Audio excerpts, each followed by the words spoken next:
Біздің көп салалы колледжіміздің тарихы 1935 жылдан бастау алады. Жәнібек ауданының Орда ауылында ауыл шаруашылығын механикаландыру мектебі ашылды. Ол кезде колхоздар мен совхоздар құрылып, елге сауатты мамандар ауадай қажет болды. Сол сәттен бастап колледж ауыл шаруашылығы мен халық шаруашылығына кадр даярлаудың қара шаңырағына айналды. Сол жылы оқу орны Тасқала ауданының главный хуторына көшіріліп, онда 1953 жылға дейін болған. Алғашқы түлектер егіс даласында, мал шаруашылығында, өндіріс орындарында еңбек етіп, елдің өркендеуіне үлес қосты. 1941 жылы басталған Ұлы Отан соғысы колледж тарихында үлкен із қалдырды. Көптеген оқытушылар мен студенттер майданға аттанды. Ал қалғандары тылда еңбек етіп, майданға азық-түлік пен жабдық жөнелтті. Бұл жылдары біздің оқу орнымыз білім ғана емес, отанға адалдық пен табандылық мектебі болды. 1953 жылы Жәнібек ауыл шаруашылығын механикаландыру мектебі Тасқала ауданынан Орда ауылына қоныс аударып, номері 9 Жәнібек ауыл шаруашылығын механикаландыру дәрісханасы деп аталды. Ордада 1953-1964 жылға дейін тұрақтанды. 1950-1960 жылдары тың және тыңайтылған жерлерді игеру басталды. Біздің колледж осы кезеңде мыңдаған мамандар даярлап, жас түлектерді жаңа жерлерді игеруге аттандырды. Олардың тың тарихын жасаушыларына айналды. 1964 жылы номері 9 Жәнібек ауыл шаруашылығын механикаландыру дәрісханасы Ордадан Жәнібек ауданының орталығына көшіріліп келді. Оқу орнының атауы өзгертіліп отырды. 1977 жылы номері 9 Жәнібек кәсіптік техникалық білім беру училищесі, ал 1984 жылы номері 9 Жәнібек орта білім беру кәсіптік техникалық училищесі болып өзгертілді. 1960-1990 жылдары колледждің материалдық техникалық базасы нығайды. Жаңа ғимараттар салынды, зертханалар мен шеберханалар ашылды. Осы жылдары мыңдаған түлек ауыл шаруашылығы мен өндірістің тірегіне айналды. 1991 жыл білім ордасының тарихи шежіресіндегі елеулі өркендеу жылының бірі болды. Бұл жылы Кеңестер одағының екінші болып Жәнібек совхоз училищесі деген мәртебеге ие болды. 1991 жылы Қазақстан тәуелсіздігін жариялады. Жаңа дәуір басталды. Колледжде заман талабына сай жаңа мамандықтар ашылып, ұлттық құндылықтарға негізделген бағдарламалар енгізілді. Жаңа Қазақстан үшін жаңа кадрлар қажет болды. Бұл міндетті біздің колледж абыроймен атқарды. 1969-70 жылы осы училищеде оқып, тракторист, машинист мамандығын алып, сосын мені оқуға жіберді Бузулукке оқыдым. Сол оқып жүргенде армияға кеттім. Армиямды бітіріп келгесін, осы училищеге военрук болып жұмысқа кірдім. 1982 жылы Амангелді Арстанович директор болып келді. Сол жылы сол училищені среднейге ауыстырып, балдардың саны сол кезде 720-ға дейін барды. Мынандай мамандықтар дайындадық. Тракторист, машинист 3 классы дайындадық. Шоферлер дайындадық. Поварлар дайындадық.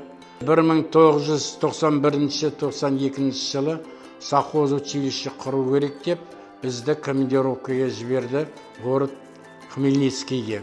Сол кезде Балинский училище бірінші болып, екінші болып, Союз кезінде совхоз училищені аштық.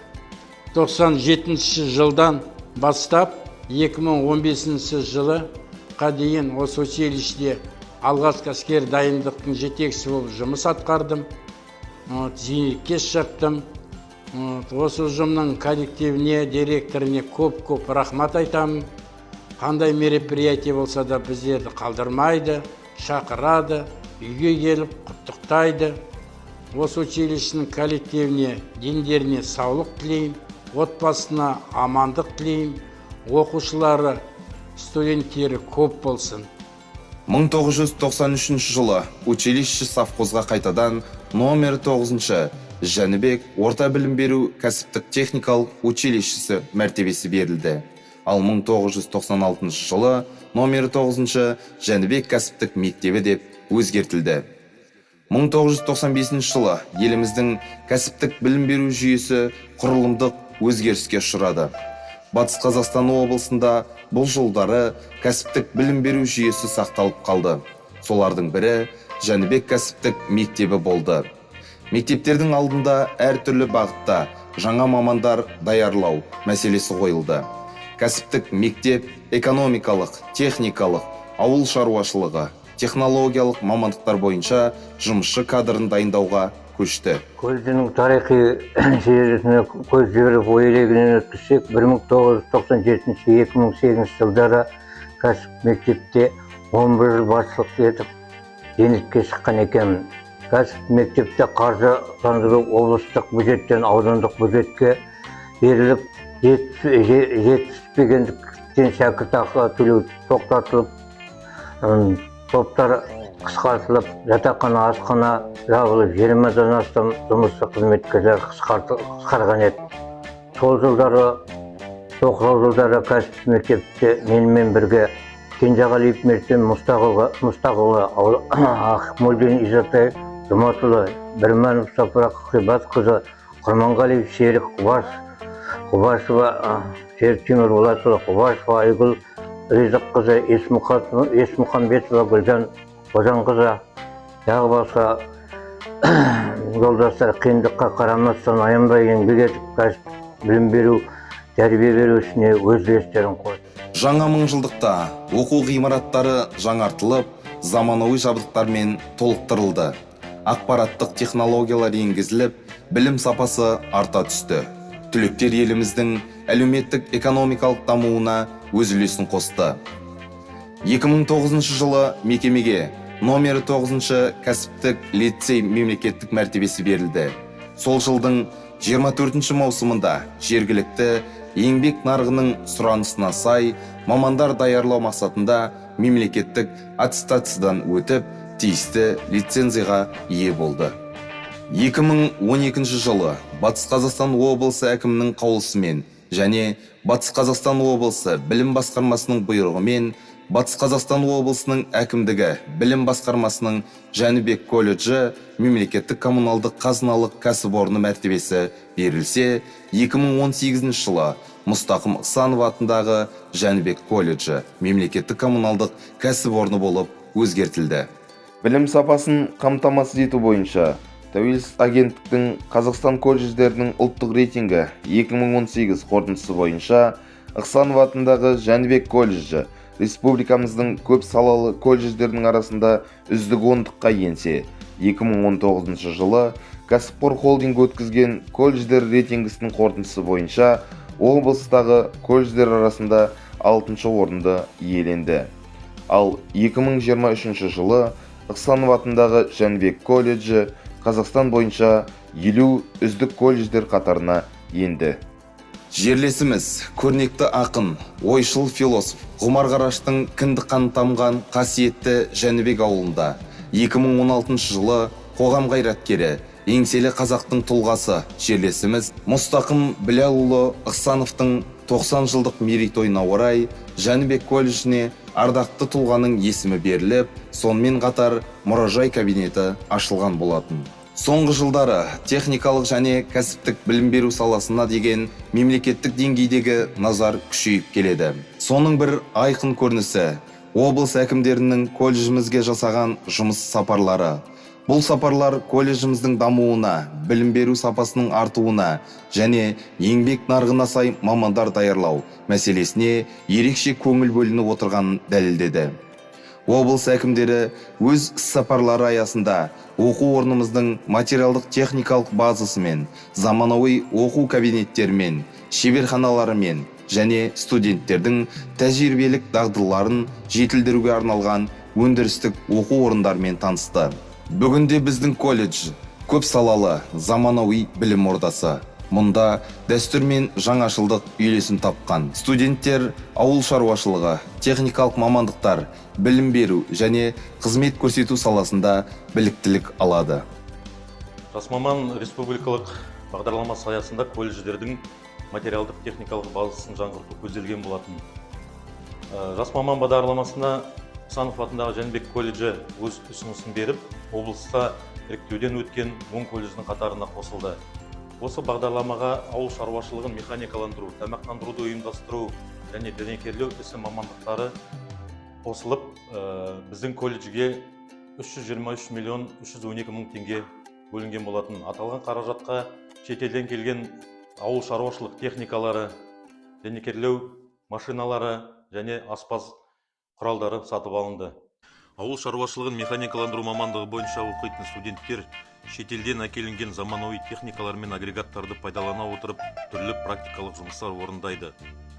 Олар агротехнология талаптарына сай топырақты күтіп ұстау, көп жылдық мал азықтық дақылдарды өсіру және жинау, зиянкестер мен арапшөптерге қарсы шаралар жүргізу, топырақ құнарлылығын арттыру жұмыстарымен айналысады.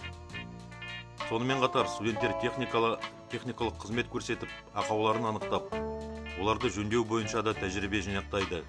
Бұл практикалық сабақтар олардың кәсіби біліктілігін арттырып, болашақ маман ретінде қалыптасуына ықпал етері сөзсіз. Ал дәнекерлеушіге арналған жабдықтар мен аппараттар студенттердің теориялық білімдерін тереңдетіп, нығайтуға, қолданылатын материалдардың ерекшеліктерін ескере отырып, газ, электр немесе өзге де арнайы дәнекерлеу аппараттарын белгіленген мақсаттарға сай пайдалануға өз септігін тигізері сөзсіз.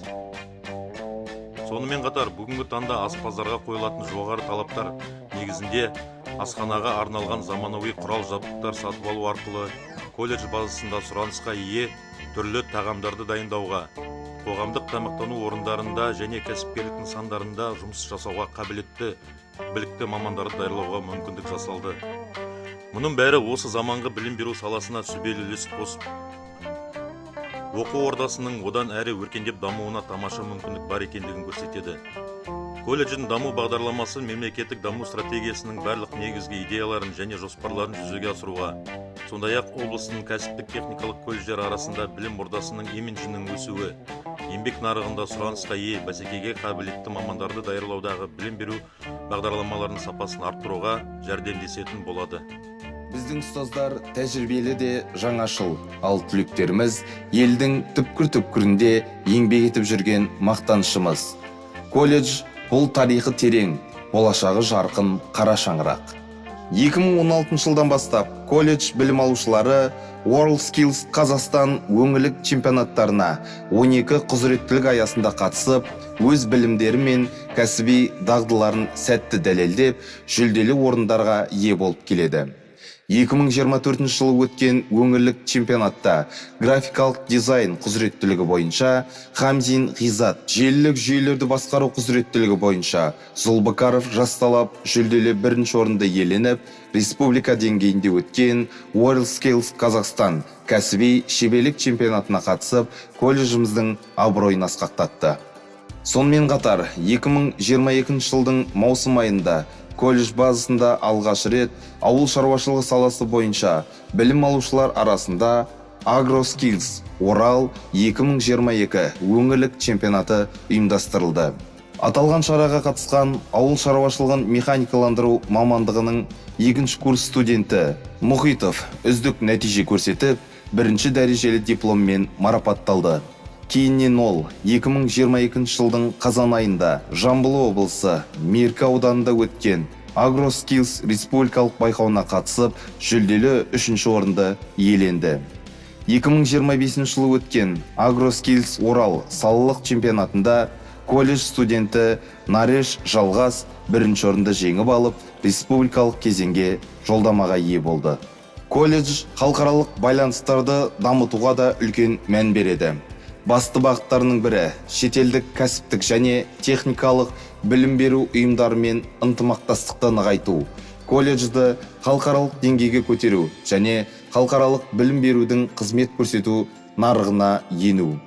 Осы мақсатта колледж Ресей Федерациясының Волгоград облысы Паласовка ауыл шаруашылығы техникумымен 2019 жылы Жирнов мұнай техникумымен, 2022 жылы Быков аграрлық техникумымен, 2024 жылы ынтымақтастық орнатып, студенттер мен оқытушылардың халықаралық тәжірибе алмасуына мүмкіндіктер жасалды.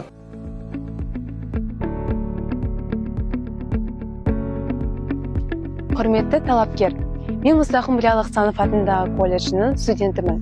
Осы оқу орнын таңдағаныма ешқашан өкінген емеспін. Біздің колледжіміз сапалы білім беретін, теорияны тәжірибемен ұштастыратын және де әрбір студентке қолдау көрсете алатын керемет орта. Мұнда тек білім алып қана қоймай, өз қабілеттеріңді дамытып, болашақ мамандығына нық қадам жасайсың.